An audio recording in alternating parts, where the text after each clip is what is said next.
Hi, guys! Welcome back to another episode of the podcast where we talk about real place or real work, real life work challenges and navigating life, work in general. So, may napapansin ba kayong bago sa setup natin today?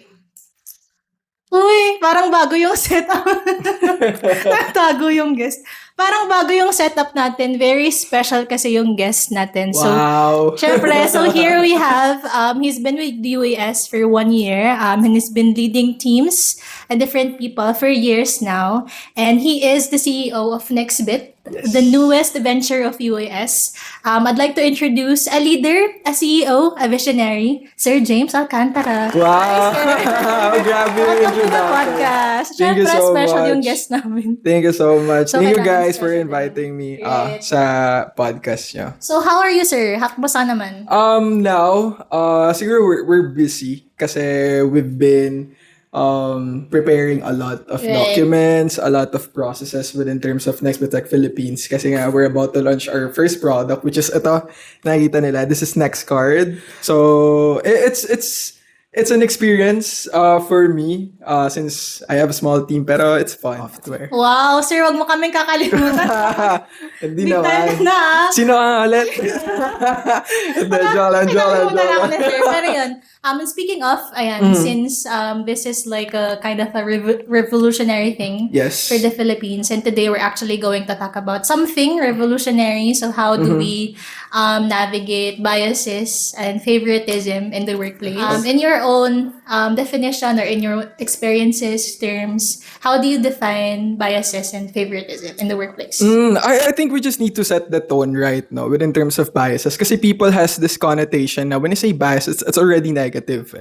When you say bias, bias is innate to a human. We all have biases, no? On a different context. For example, with idols, may bias kasi isang group. Yeah. You prefer that idol. Tapos, within terms of food, may bias ka na restaurants, may bias ka na types of clothing. So it's pretty normal for people. Pero on the context of corporate setting, I think when we act on those biases, doon tayo nagkakaroon ng problem. No? So sa corporate setting, when you say bias, it's your unconscious mental shortcuts no, that affects your decisions Right. and also your judgment. And then the difference between a favoritism is when those biases turns into preferential preferences towards people. So, ibig sabihin, if bias lang siya, it will still just continue to be on your mind unconsciously. Pero when you act on your bias, that's become a favoritism na. Right. So, pero unintentionally mo din yung nagagawa sometimes. Like, how do you recognize if nangyayari na tong bias na to in my team, either intentionally or unintentionally? We recognize parang favoritism on a corporate setting kapag nakikita na natin na parang unfair yung treatments natin as an employee. For example, I've been an analyst before. And then, I know to myself na yung capabilities ko. I know what I'm capable of. I know I'm working so hard with my job. Pero within terms of there's an incoming promotion, hindi ikaw yung pipiliin. Right. Diba? Like, Hindi siya merit-based. correct. Hindi siya merit-based na parang, uy, alam ko naman sa sarili ko na I've been pushing myself too much. I'm a good player to the team, pero mas pipiliin nila yung someone na alam mo sa sarili mo na hindi niya deserve yun. So, doon natin ma-recognize na, uy, baka may favoritism na sa place na baka yung decision makers who did that, may cognitive bias siya unintentionally. So, yun yung mga times na para ma-recognize natin na there's this bias and also favoritism that comes place in an office setting. And it shouldn't be normalized. Right. It shouldn't be normalized. Yeah, and I think that's the beauty of this episode. Sometimes we think biases or talking about biases and favoritism is kind of a taboo topic still Yeah. in the workplace kasi it's something that not everyone wants to talk about or not everyone is comfortable to talk Yes. about. Pero it's actually talking about these things that become more that we become more aware of these biases and how we can address them and parang not let it affect like the big decisions, especially for leaders kasi they are the ones who are making decisions in terms of the careers of their team members, of their individuals. So it's very important for us to talk about that. And siguro puntahan ko lang dun sa shinare mong experience. I think that's one of the things that every employee as well experience na parang no matter how hard, no matter parang how work they put in, sometimes they don't get the promotion that they deserve or like the development that they deserve kasi let's say for example si leader mas prefer niya ito kasi probably same sila ng background or mas nagkakasundo sila in terms of things, which is kind of an example din of biases. Pero digging deeper probably, how do you think biases show up in the workplace and how do you think it affects different aspects of work, like your team, in terms of decision making, in terms of relationships? Yeah. So I think go back ako dun sa example ko kanina na yun nga during an analyst na parang you're doing too much. Pero the biases goes both sideways eh.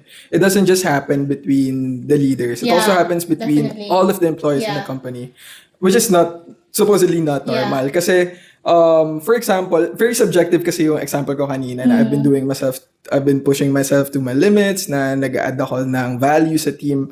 Pero baka sa sarili ko, yun lang pala yung paniniwala ko. Pero within terms of the viewership na pagdating sa manager na yung ginagawa mo is just the bare minimum of what is expected of you. Pero para sa'yo, ginagawa mo na yung todo-todo mo. So baka may subjectiveness lang tayo within terms of, you're doing yourself too much. Yeah, may blind spot and stuff like that. So, ano na yung question mo? Nawala. Parang how do you think it affects your team, decision-making, relationships, or different aspects of work in general? Of course, it really affects the morale of the team. If there's a bias and also favoritism in place, on the top of it all, it's the morale of the team. Yung team mo, baka hindi na magtitiwala sa'yo. They won't trust you in terms of your decision making. Kasi, you have cognitive bias na eh. Second would be, baka hindi na mag-open up yung team mo sa'yo further. So, they will be secretive within terms of baka mamaya nag-check na pala sila ng ibang company or they're looking for other opportunities outside the work. Overall, so it would really impact how team works properly. Ang hirap nun, di ba? Parang hirap nun i-navigate as a leader kapag ganun yung nangyari sa team.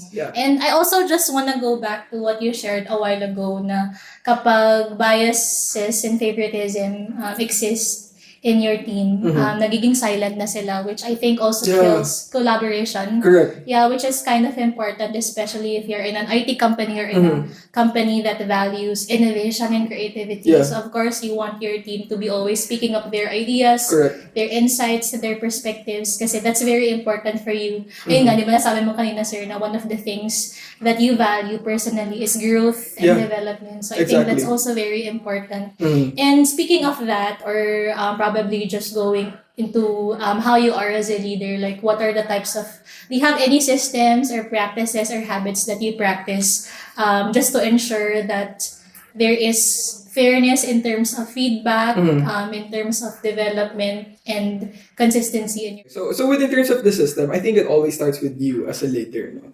So paano ba mag-start? And I think it would start with awareness training. So you as a leader should be aware with your cognitive biases. Ano ba yung mga structures na baka nagiging bias na ako within terms of my decision making? So as a leader, you must be self-aware within terms of that, no? And also second would be, at this age, you need to be data-driven within terms of your decision-making. Kaya nga here in UAS and also in companies, there are also merits or systems in place such as BSc. Tapos within terms of promotion, ito yung mga qualifications na kailangan ma-meet in order for you to qualify for that position. So yung mga ganong standards that you should set in place para no one would question your decision. Na they would see na, you're basing your decision based on data and not just because you favor these people. So, I think yun yung mga need natin i-practice within terms of, being as a leader to ensure na tama yung decision na gagawin natin. So, we need to be self-aware with us, within terms of our cognitive bias, and at the same time, create a system in place wherein everything is transparent. Wow. So, self-awareness first, and then setting up like a clear expectation or metric in terms of what is a good performance and what is not one. I think to add lang din, I think more than those, I think sobrang important din ng equity mentorship. especially yung generation now, which is Gen Zs and also millennial, they want to have connection within terms of their leaders. So, dapat, hindi ka lang gagawa ng coaching within terms to all of your one-downs or in terms of all of your employees. Dapat, you're giving them equal opportunities for you to, mentor them, nurture them, and also ensure na you're going to be part of their growth. So whether they're going to stay for the company or they're going to expand growth outside the company, as long as you did your job as a leader, na you've helped them within terms, and also you've mentored them, nurtured them within terms of their skills, I think maganda na ganun yung ma-nurture nila. So if people see na you're providing mentorship equally for all of the teams, mababawasan talaga yung biases. No? And also yung favoritism, para hindi lang siya na makonnotate on tawag dito, on a negative term is favoritism is always present. Yeah. No, it's human in nature. No, but great leader knows that yung fairness, it doesn't come instant. It's a daily discipline. So as a leader, you need to discipline yourself daily within terms of how you will do fair judgment and decision within terms of your team. To ensure na makip mo pa rin yung moral ng team mo. Wow! So, ano pang hinihintay nyo, guys? Tara na sa next bit! Tara na sa next Kasi grabe yung kind of leadership ni Sir James. Equity mentorship? Tama ba, sir? Yeah. Correct. So, I think that's the first time I've heard of that. So, that's a very good initiative. So, thank you again, sir, for saying yes to this. I know that so much, you're super busy with developing the next bit card. Yeah. Pero thank you so much for gracing us with your presence. And huwag niyo po kaming kakalimutan, sir.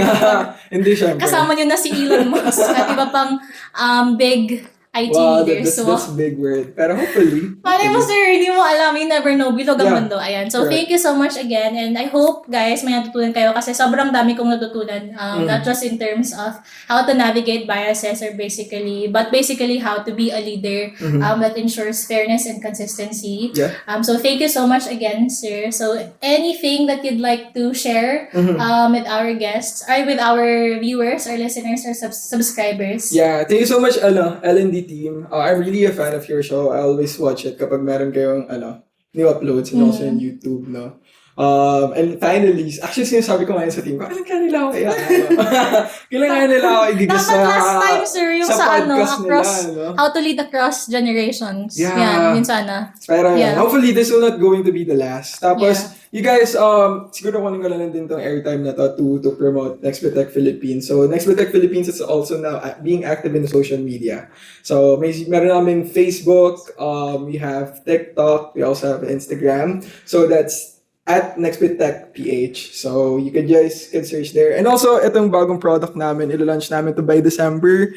Guys, this is a Next card. So, this is a smart NFC business card. So, this is the cheapest and most advanced sa market. This is just 949 pesos. So, one-time payment only, guys. Wow. So, di na kayo magpapaprint ng mga business cards. So, we're gonna launch this by December, hopefully.